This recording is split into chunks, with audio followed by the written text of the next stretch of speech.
Did you or did you not kill the dog? No comment. No comment. Yeah. Oh, well then. Oh, well, he's innocent then, guys. No, that's basically saying that, I did it. It's giving away everything. Very much so. Hello, Miss Kajang. Hello. How be ye? Good. All right then. Proceed. Hi, this is Scout. And William. From Hypermentilating. The podcast. A show that follows life and change through the eyes of a father and a daughter. Join us as we find our way together. Yeah. So, our first topic of the day is who should decide the laws? Us. You and I. So, like... What do you think? No. No? So... Well, it's not like, very... You don't have the confidence in us to make good choices? No, I don't. Really? No, especially not for a whole state or a whole country. Hey, which of us do you lack this confidence in? Both. Oh, really? Yeah. I feel like we'd be excellent lawmakers and deciders. I really don't. You don't? No. You don't think you have good instincts? You would do the right thing or try to? Yeah, but still, I couldn't handle the lashback for, like, the lashing outs of the people that didn't like our choices. Oh, so you wouldn't want to make laws because you would be afraid of the backlash from the unhappy. Yeah. And also, like... Probably wise of you to be worried about that. See? There you go. You've already shown great wisdom.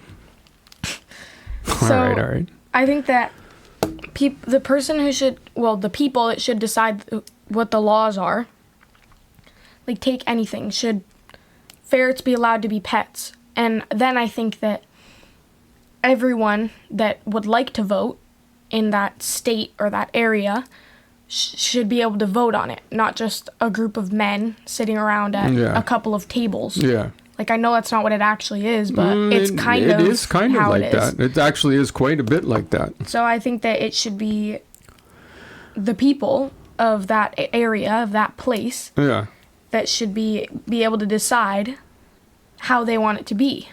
Because if you take, actually I was learning about this in school, if you take a couple of people and you have them vote, that doesn't represent the whole area. No. That's just a couple of people's decisions. Yes, exactly. But if you take the whole area, everyone in that area, and take the people that want to vote and have them vote if they want ferrets to be pets or not, then it's a much more unbiased vote, because everyone is voting and everyone has the chance to vote. You know what you're describing? Democracy. Really? But it doesn't really work, does it? A lot of the time. I agree with you. Although it would be unwieldy if you reduced it to the level you couldn't actually have it being about if ferrets should be pets, right? Because then all the time you would be endlessly voting. Should you be allowed to make a left turn on a red? I mean, I'm just using that as an example. Yeah. I know that voting is for actual big things. Referendums, like that's what when everybody votes on a huge thing collectively, like say a state or a country or a province or a country voted on. Should abortion be legal or illegal? Should marijuana be legal or illegal? That kind of thing. That's a referendum. That's when everybody's allowed to vote. And it's super rare. They don't do it. I don't think they do it enough, actually, because I 100% agree with you. On big topics, especially with the internet today, it would be so easy to allow everybody to have a vote. And I don't know why they don't trust us to have an opinion, I suppose. Yeah, I just think that often their opinions are very biased, especially to me, because it's more so men than it is women. And if you want to have like equal votes and you want to see from lots of different point of views, you need to have more than just a certain group of people. Oh, absolutely. And I don't know, I just feel like everyone should have a voice in what their area is doing. Everyone should have, I agree, a choice and an option. And obviously, like, if they don't want to vote, then they don't have to vote. Like, I'm not going to if I were in charge of that area, I wouldn't force everyone to vote, but I would... If you were the goddess of District 13, for example. Yeah, exactly. I would... See what I did there? Yeah, good one. I wouldn't have, like, only a few people voting. Because what I was learning about in class is biased and unbiased. I think it was votes. And yeah, it has to be like everyone should have a voice. No question. Like if you no took, question. for example, if you took like, That's what we try and achieve, though, with our representational governments, right? We try and have try and have a vote on a micro scale, like in our city or our town, and then hopefully we elect a person who represents us. Yeah, it's like a province, a state. Hopefully you get a government. The problem is that when you have a fractured society like America especially is right now, for example, where no matter what, 50% of the people are going to say left and 50% are going to say right. yeah. Then what do you do? Well, like it's like I was learning about in class. It's like if you take 5 American football players and 3 swimmers and have them vote on which one should be in school, which one should stay in school, and which one should be cut out of the school. Yeah. The American football team is going to stay, and the swimming team is going to be gotten rid of, because Okay, so that's a really good example though that you bring up. So say you have a circumstance where you would have that. Not say you would have that circumstance where if you voted collectively, it would be like, all right, should we allow marijuana to be legal? And then you would have a town, and in the town you would have people who are like, yeah, for sure, a bunch of stoners. All right, dude. Yeah. And then you would have other people who'd be like, no, that's not going to happen. And so if the vast majority of people were on the no side, well then now it's no. So you have to accept, when you do have a collective that makes the laws, then you need to accept that that's the problem, isn't it? That we don't want to do that, because if it's a big enough group in this scenario, say that is for marijuana being legal, now you have a problem, because now you don't have 1 or 2 like fringe people who are upset. Now you might have 1/3 of the town or 40% of the town is upset. And that's a big number. Yeah. And so it gets back to your original question, which is an excellent question. Who should decide the laws? yeah, So how do you, it's on paper, the idea of like, okay, everybody has a vote. Whoever the majority says, that's the law. I don't disagree with that. It seems like it should be reasonable. But I mean, some of these laws are super affected, like they really affect people, you know. I mean, I don't want to go down the abortion rabbit hole. Yeah, no, but that's a very good example. That's one that I find stupid, because right now the majority of places have a group of men, mostly a group of men, deciding. But that's, yes, I hear what you're saying, and I don't disagree. Like that's the representation a lot of times is men. It less and less it's becoming only men, and less it's becoming only white men.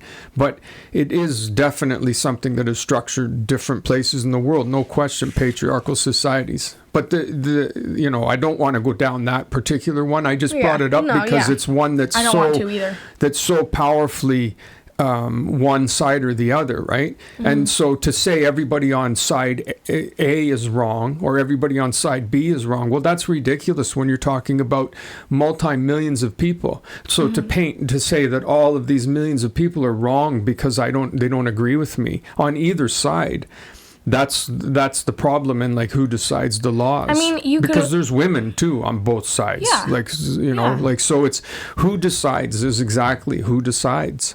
I mean, you could hold like debates, which is what they try to do, right? Yeah, like that's a good way, because then you can have a structured debate, which most of the times ends up being unstructured, but you could try and hold like a structured debate from a person that is very pro one thing and a person that is very anti the same thing, and have them debate, and then at the end have the vote of people that are on the pro and people that are on the anti, and have them vote. Because then it would be more even, because maybe the person on the pro has brought over someone from the anti, or vice versa. And that's very much what our governments in Canada and America are structured as, right? As there's debate, and then there's votes. But that's that's in theory. In practice, it doesn't work like that often. It just ends up being who has the greater representation. Yeah. Like you can get into gerrymandering in the States, which is where the people in control have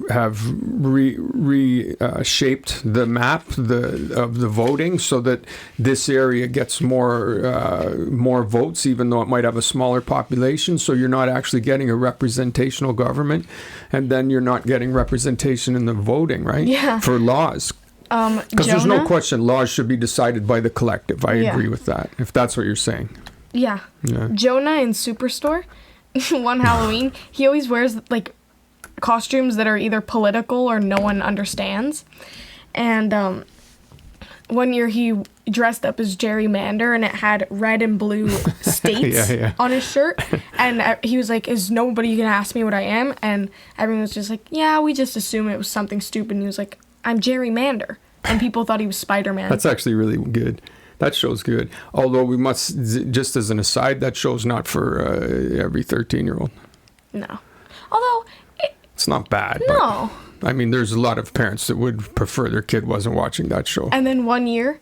Would you agree with that? Yeah. Okay. And then one year he dressed up as a cowboy, and everyone was like, okay, Jonah, what does the cowboy stand for? And he was like, nothing this year. I got tired of explaining it. And they're like, no, seriously, is it toxic male masculinity? And he was like, you know what? I'm going to go with that. Because he was just, in general, a cowboy, but then he realized. So, yeah, I think that voting should be... You do love that show. Everyone. Everyone should have a voice yes, in it. I agree. In theory, that would be the best way. Yeah. And I do think it's more possible than it's ever been with the internet. It would be possible to set up a system whereby people could vote, and we could have more of a true representation of what the will of the people is. Yeah. Okay. All right.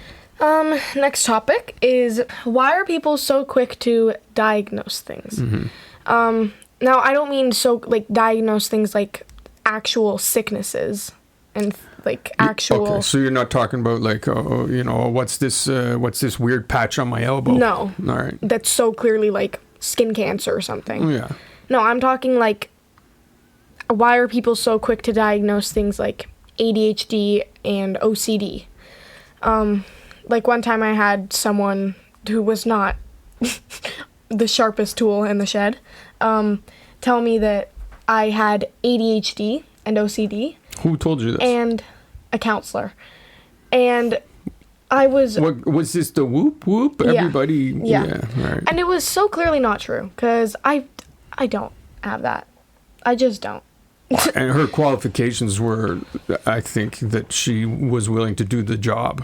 Yeah. And... yeah, I find it weird that people are not people, but doctors or specialists are very quick to jump on... Okay, but isn't that a bit of a different thing? Like, you've just jumped from a completely unqualified person who was a gym teacher and then came to Mexico and was a counselor. Yeah. Let's stick with unqualified or just people... Opinions. Yeah, opinions. Because... obviously, if you go to somewhere and you get tested and they're like, yeah, you have this, then I'll go with that. That's... Well, and you have, that's an argument, discussion too, right? Is that there's some qualified people who also don't are quick to... don't know what they're talking about, and are quick to make diagnoses that don't reflect reality, for sure. But I find it more annoying than it is, just dumb when people are like, oh, see, what you have here is, because it's just it's, especially if you don't have it, it kind of makes people feel like, do I have that? Yeah. It makes them question themselves. And it's I don't know. So why are people so quick to diagnose things or part of it's the to internet. Give opinions? Part of it's the interweb, right? Yeah, and I guess they get these social ideas. Media, for sure, man. Everybody thinks they're an expert on everything now. Yeah. And people now have... They just are so quick to be experts. Yeah. And the people who say stuff and you're listening, you're like, man, this person really knows what they're talking about.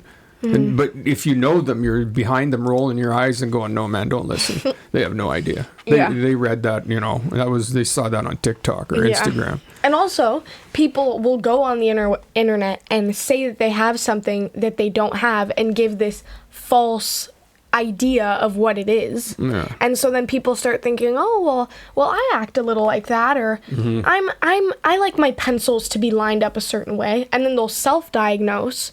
And it's huge problem. It's just not what they have, because everyone has a bit of OCD where they like to have things certain ways, Did you just air quotation OCD? Yeah, because some people say that they have air quotation marks OCD when they don't.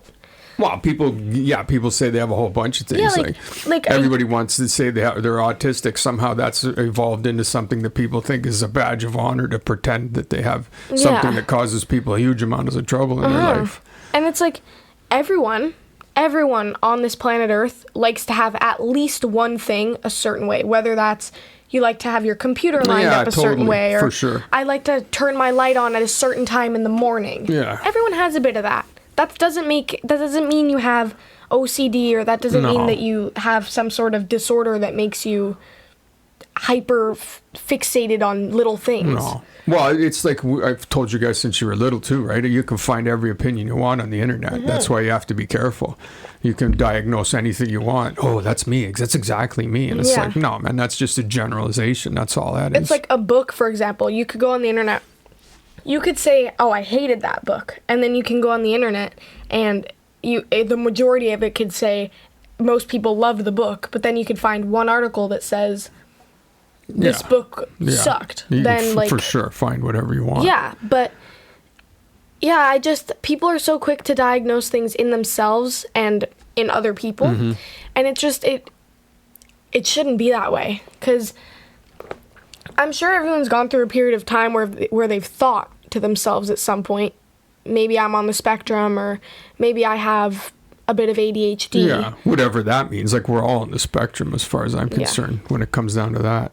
And I don't mean that to demean anybody who truly is, dealing with real issues that have been diagnosed properly and carefully, because there's people who get lost in the shuffle too. Yeah.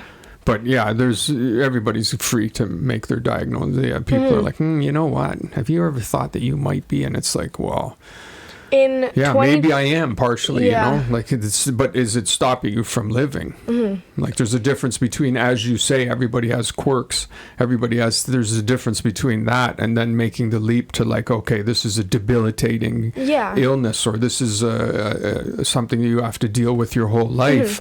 It may not even be an illness. It's just the way you're wired, and the way you're wired can be complicated for you to live. That has to be carefully considered, not just some throwaway from some, woman who's moved down to, or man too, doesn't matter, but just somebody who's moved from one country to another and picked up a job because somebody had to do it. Yeah. For a while there I think it was like 2020, when TikTok was getting very popular, there was a group of people who would pretend that they had tics. And pretend? Yeah. And it was like, you could tell. But but you couldn't really. Isn't that mocking? Yeah, so these people would go on and they would full on pretend to have these, not disorders, but to have these tics that they would do. And, people in the comments would be debating, oh, is this real? Is this not real? And it was confusing, because then people with actual Tourette's would come on and they'd be like, this is not real. Yeah. Like, this person is mocking people that do. But then people would be like, well, is she faking it? Like, is she just saying that he's faking it to get clout, So it was like this big thing, because no one believed anyone anymore, whether they came out and said that they had OCD, or because no one believed anything anymore. Well, and that's a different issue too, isn't it? That we're kind of living in a world now where nobody believes anyone anymore. Anyone can be anything. Yeah, I mean, which is not true. I could go on the internet and say, yeah, I'm the youngest doctor on earth, and a handful of people would believe that. Oh, no question. Because, the dinosaurs are a myth. So. But the original question, why are people so quick to diagnose things? I think it's just human nature, right? You want to be able to label things. One thing, we're big labelers. We love to label. And then you want to be, we're morphing into collectively a bunch of know-it-alls. A bunch of people who think they have everything sorted out and know the answers to everything because, their phone told them so. Yeah. So, I mean, think about it. It's hypochondriacs, like people who think they have every illness. Oh my, the internet is so bad for that because you can find what's this thing I have on my fingernail? And then you look it up and you're like, oh no. And that too. Yeah, that's me too. Like, it's just, people, man. Yeah. But I do think that we're big labelers and now we're morphing into these know-it-alls. So I think that's why, why people are so quick to diagnose things. It scratches too big itches. Okay, I agree with that then. All right, Miss Kajang. Okay, now we're moving on to our segments, and we have A Change Happens. So, Dad. Yes, daughter. When was the first time you realized that people can turn on you very quickly? Yeah, I was looking at the notes here for that one, and I honestly can't think of a specific time. I think it was more cumulative as I went through class, like school. I mean, I think probably it was probably that time. Actually, it was probably that time in grade 2 when that kid that was being mistreated by the teacher, and that's when I probably would have thought, oh, whoa, like everybody's not on your side. Like somebody that you think is on your side, a teacher, an authority figure, even though it wasn't specifically me, can quickly prove to be completely not on your side. So that maybe would have been the first time. But I really think it was more cumulative that I just, you just lose that sense of innocence that everybody is all fluffy and nice. And you just realize at some point that, no, that's not how it is. You gotta kind of keep an eye out because you are not on the same page with everyone else. It's just, you're just not. As much as you would think you are, would like to be. Because when you're little, right, you really think that in a way. That's why kids are so vulnerable, isn't it? Because they think everyone's on their side. Yeah, they think that we're all rowing in the same direction. And so it just, at some point you realize you're not. And for me, I think it was cumulative. Although that incident in grade 2 was very much a turning point as far as realizing that, whoa, okay, adults can do some damage. Right. People can do damage. Yeah. That was very illuminating for me in that sense. You? Well, really quick before, can you tell me if my eyeball is shaking? Ready? No. It isn't? It is a little bit. Look at. No, you're tired. You're tired and your eyelids probably got a little now you're just staring at yourself. Oh my God. I'm trying to make my eyes Do shake. I need to cut all this out? No. No, I think I do. Okay. All this is done is shone a light on your extreme weirdness. Is my eyeball shaking? What are you, a Simpsons character? Maybe.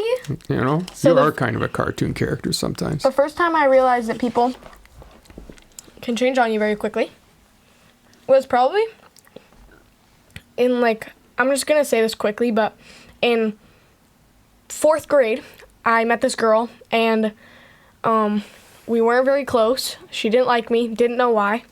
5th grade, we became best friends. And then 6th grade, she called me toxic. So that was the first time, which is kind of weird.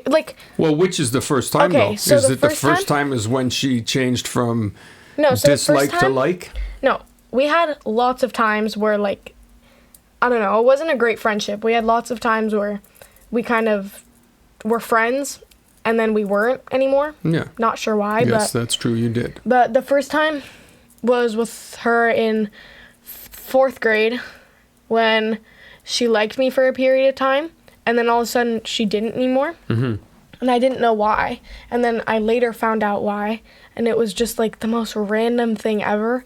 I'm not going to go into grade detail. 4, for sure it was dumb. Yeah, but that was the first time that I realized You could be having a conversation with someone and then they can go to the bathroom and come back and go and sit at a different table and leave you alone because, like, things went sideways. Oh, so in a way you're asking then, when was the first time you realized that people could be flighty? Yeah. Like, not so much sort of a monumental thing, just more of when did you realize that people could go from smiling 1 minute to snarling the next? Yeah. Oh, okay. Well, for me, that was when I was little then. Yeah. Yeah. Yeah, I mean, I only remember that because that was, like, the first time I remember. It might have happened earlier, but I don't remember much.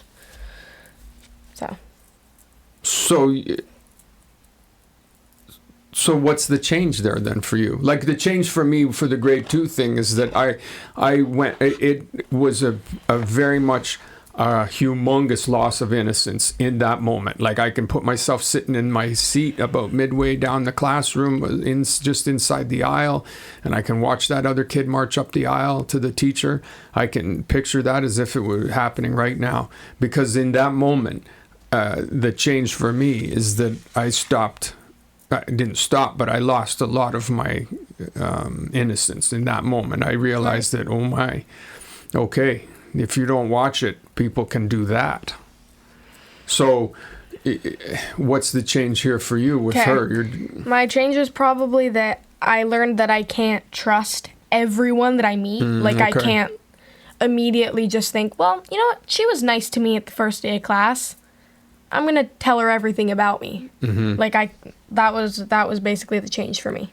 Was that your first Mean Girls moment? Yeah, which that didn't stop me from doing it again, but it did kind of. No, you definitely banged your head against that wall quite a few times. Yeah, I was. Yeah. I give people lots of chances. You do, which is they're lucky them. That's what I say. Yeah, but yeah. I mean, I was never like that with her. I don't know why people stoop to other people's levels. It's never made sense to me. So my change was probably that I shouldn't trust the first person or everyone I see. Well, that Mean Girls thing is such a particularly weird thing too, isn't it? Like, it's like that changing in a moment, like going from smiling to snarling in the same breath. Like, that's a very it's not just a schoolyard thing, unfortunately. Yeah, but people get better at hiding it. But it's very it's treachery, isn't it? Like, it's just treacherous. Yeah, right? That somebody. So you're that's when you became aware that people could be entirely full of untruths. Yeah. Okay. Next is weirdness. Oh, you're just bouncing off of that one, are you? Yep. You just had that was more of a hear me out. You just wanted to have a little squawk. Okay. Weirdness. Correct? Have at it. Correct? No comment. Have at it. Mm-hmm. No comment. No comment is the ultimate admission. Yeah, it's the ultimate. I plead the fifth, Your Honor. I'd like to say something, but I can't because it'd incriminate me. Did you or did you not kill the dog? No comment. No comment. Yeah. Yeah. Oh, well then. Oh, well, he's innocent then, guys. No, that's basically saying that, I did it. It's giving away everything. Very much so. Okay. All right, weirdness. Yep. My weirdness is I just... I'm using... I don't think I'm weird. Yeah, you are. You're very strange. No, maybe a tad eccentric. No, weird. You're weird. If I'm weird, I'm the good kind of weird. Yeah. Because as we know, there's the good kind of weird and the bad kind of weird. I remember when Mash and I were growing up, and you'd always have to remind us, there's a good kind of weird, and there's a bad kind of weird. And then we'd come back, and you'd be like, so how were they? And we'd be like, they were weird. And then you'd be like, the good kind or the bad kind? And we would tell you. Yeah. Well, because very much it's an excellent distinction, isn't it? Yeah. Because the good kind of weird is awesome. Yeah, but then there's the bad kind. Is fueled by that. But then there's the bad kind. And that's just the bad kind. Yeah, not good at all. All right. So my weirdness then is more an excuse to talk about the awesomeness of space. So I think this is a conceptual weirdness. So I'm going to put on my taped up nerd goggles here. Mm-hmm. I think that it is super weird and awesome that the light of the sun takes 8 minutes to get to us. Yeah, so me too. that is just such a trippy, awesome concept that whenever you look at the sun, you're seeing 8 minutes into the past. What you see is 8 minutes in the past. So same thing, the further away an object is in space, when we look at it, we're seeing in the past. And so that's how we know we're going back now to almost, I think, 500,000 years or something, super crazy close to what we think was the beginnings of where we can see, right? Mm-hmm. And that's because of the James Webb telescope. It can see that far back. Because, in space. Yeah, in space. We can basically travel back in time. We are traveling back in time because by the time the light gets to us so that we can get that imaged, it's that far away. So now we're going back 13 billion years or whatever, because by the time we see it, that's how old it is. So the thing we're looking at, it could have, say we're looking at a galaxy that's 4 billion light years away. Mm-hmm. Well, by the time that gets to us, that galaxy could have been dead, could have been ended for billions of years, or millions of years, right? Yeah. I think that's incredibly weird, man. Like when we look at the moon, it's whatever we see is from the past. Yeah. By the time we see it, it's the past. Yeah, that is pretty cool. It's awesome, man. Like that's one of the coolest things and trippiest weird things. Definitely weird, yeah. Definitely weird. When I first found that out, you told me that when I must have been like 6 or 7. Oh yeah. And I couldn't really like grasp it. No. But all I took from it was your words, and those words were 2 words: time travel. That's all I got from that. And then I remember you told me a few years later. That was you augmenting my words. Yeah, for sure. I'm sure you were like, it's sort of like time travel. You probably said something along the lines of that. I doubt it. I think that was your fine imagination. And so that's all I took from it, and I thought the time travel was real after that. Yeah, because I don't know about time travel, but I just think it's cool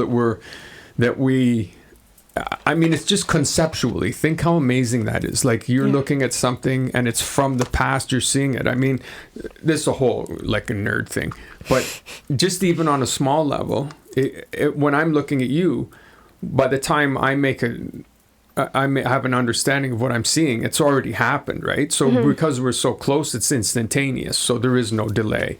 But the further and further you get away, by the time you see something, it's already occurred. You're always in that sense looking into the past. You're always seeing not this moment, you're seeing the past. Yeah. That's very, very weird. It's like if you stood, say, like super far away from each other, okay? And you had a megaphone and you screamed it in the megaphone, it would take a while for the sound to completely travel to you. So you'd kind of be hearing something that like the person did milliseconds ago instead of like instantaneous. Okay. Cool. I was trying to snap. Like thunder and lightning. Yeah. You know how you count to see how far away it is. You count, right?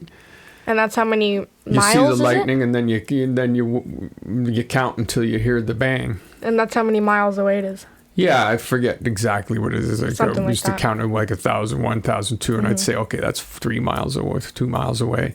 But they don't happen instantaneously because one travels more quickly than the other. So they both happened. Their origin was identical. Like the thunder and the lightning originated together. So if you were standing right in the center of the lightning, the last thing you would hear is it exploding. Yeah. But you know what I mean? Like if you were right on top of it, the thunder and the lightning would happen at the same time because they do. Their origin is at the same time. But the further you get away from it, the greater is the delay between the light and the sound, because of the differences in how they travel through our atmosphere here, right? And so it's the exact same kind of weirdness. It's like they originated at the same time. They didn't happen separately, but your perception of them is that they happen separately, so that that's happened and then we wait, and then this happens. Yeah. But that's not the reality of it. The reality of it from its origin point is boom. So like the sun's reality is what it is, 8 minutes away from us. But so if the sun blew up, we wouldn't know for 8 minutes. Which is crazy. It is crazy. Like, It's a lot of people crazy. think that if the sun blew up, immediately everything would just be hell. It would seem like But- that to us because we wouldn't know, and then the 8 minutes true. wouldn't matter. That's the weirdness True, of it. 'cause we wouldn't know for we 8 wouldn't minutes. know, and that's the weirdness of it. The 8 minutes doesn't matter. It's irrelevant. That's why if I say this to people, most people roll their eyes and be like, "All right, yeah, this guy's talking about this stuff again." But it's because it doesn't matter. It's kind of irrelevant. But while it's irrelevant, it's also true that And cool. Yeah, very cool. Like, so for us, if it blew up, it would blow up instantaneously. I wonder if that But means that's that not the case. I wonder if that means that when Earth first came to existence, there wasn't light for 8 whole minutes. Wait, no. Yeah. Well, maybe. I get what yeah, I get what you're saying, but I mean, that's a different thing because of how it would have evolved, right? Yeah. And how it would have taken, like the Earth came together over millions and millions and millions of years, and little chunks of rock sticking Yeah. together, and yeah, there's a whole thing going on. Write in the comments if we get one comment saying that we should do a series of space topics. If we get one comment, we'll start a series of space topics. Oh yeah, I could talk about space all the time. So, if anyone writes in the topics in the comments, either a space-related emoji or just saying, please make a space series, or just make a space series, we'll make a whole space series on different topics I could get a whole of space. Yeah, I could get a whole thing going here just on today's. We could go in space. Because what did we talk about? Laws. So I'd go back and talk about legalizing weed with Carl Sagan. So I'd go back in time. Yeah. Yeah. That would be fun. And then we'd make up a new law, and then we'd diagnose each other Yeah. as weird. Yeah. All right. No, but actually, we could do that. Okay, if you guys want us to do a series of space topics, we will. Because that would be kind of cool. Well, what other topics will we have? Oh, you wouldn't be able to think of different space topics? Yeah, I probably probably. heard you talk about thousands in my 13 years of life. Yeah. I mean, yeah. Yeah. Well, I just like that how small we are. It's how breathtakingly small we are. It's amazing. I don't know how you haven't gone into an existential crisis by now, because some of the things you talk about seriously would push some people over the edge. Yeah, they would for sure. Like, some people would, if they thought about that for a second, like any of the things you say, it could push people over. That's actually, yeah, I never thought. You're right. Like, I truly don't know how you haven't gone into a full-blown existential crisis. That's actually that's a good point, Irish. That's very astute. I think it's because the thing that would cause an existential crisis when embraced creates the exact opposite effect. It makes you feel as grounded as possible because you're not worried about a disconnect with the universe or the smallness of us. Well, what helps me is just like, it's a connection. what helps me is if it happens, it happens. Like, you can't do anything about it. Yeah. If we get sucked into a black hole, we get sucked into a black hole. Oh, for We sure. can't stop that. No, nothing. Like, it is what it is. Whatever happens, happens. Like, you can't stop that from happening. So why would you sit there and focus, hyperfixate on that one thing when life is passing by around you? And you can take that down to that's on a macro scale would be a black hole, and on a micro scale is just your problem that you had today. And it's the same thing. Like fixating on it isn't going to solve it. No. It's you're taking it to bed with you, like so many people do, and so they can't sleep all night because that's your existential crisis, Irish. The people not being able to sleep because they can't get out of their heads. I don't know how we got there. I do. I was saying I don't know how you haven't gone into a full-blown existential crisis by now. I haven't, and I don't think at this point I am going to. No. Okay, I love you, Dad. I love you, sweetie. Next time. Episode the 30th. Yep, pretty crazy. 30th. 30th. Oh, you see that? That's Okay. teamwork, man. You did the and I did the 30th. Oh, go? We just did No, it. go erdy. No, you got to do the No, you have to go erdy, and then I go No, erdy, and then I go ith. Go. Erdy. If. What happened? Oh, wait, to no, the 30. Oh, my. Go 30, and then I'll go if. No, you did the and I did the erdy. Oh, Erdy. if. Wow. All right, well, there you Okay. go. So the weird doesn't fall far from the weird, does it? Apparently not. I love you. I love you too. Next week. Next time. Mm-hmm. Mm-hmm.